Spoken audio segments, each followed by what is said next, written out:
The President's address makes a mention of labor relations, which we are happy have definitely improved in the country, and but for the short-lived partial strike of the central government employees last year, the country has seen a period of unprecedented industrial peace.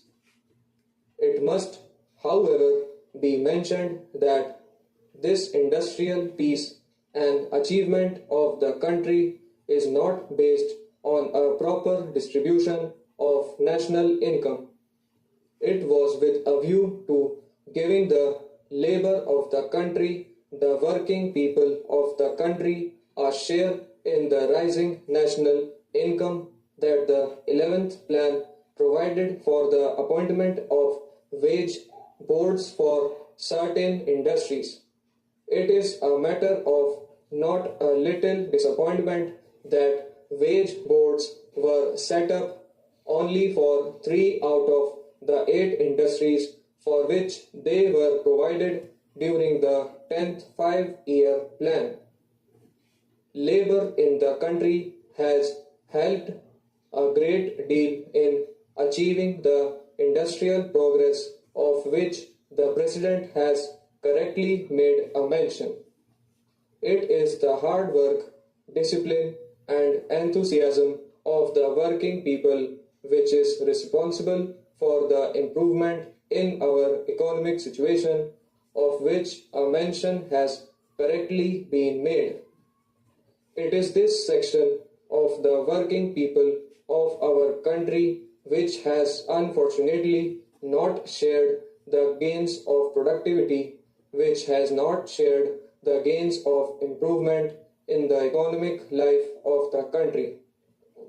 It was with a view to giving the workers a reasonable share of the gains of our increasing prosperity that the wage boards were thought of for 8 major industries.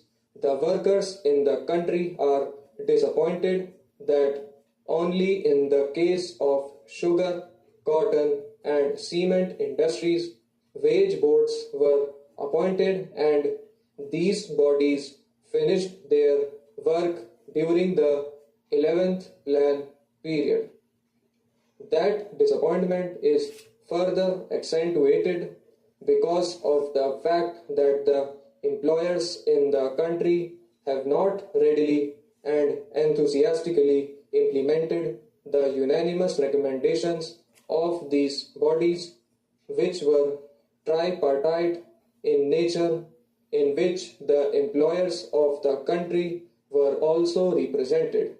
The government has not made up its mind about the recommendations of the wage board for the sugar industry, and even the government resolutions in the case of cement and the cotton textile industries have not been implementation by the industrialists.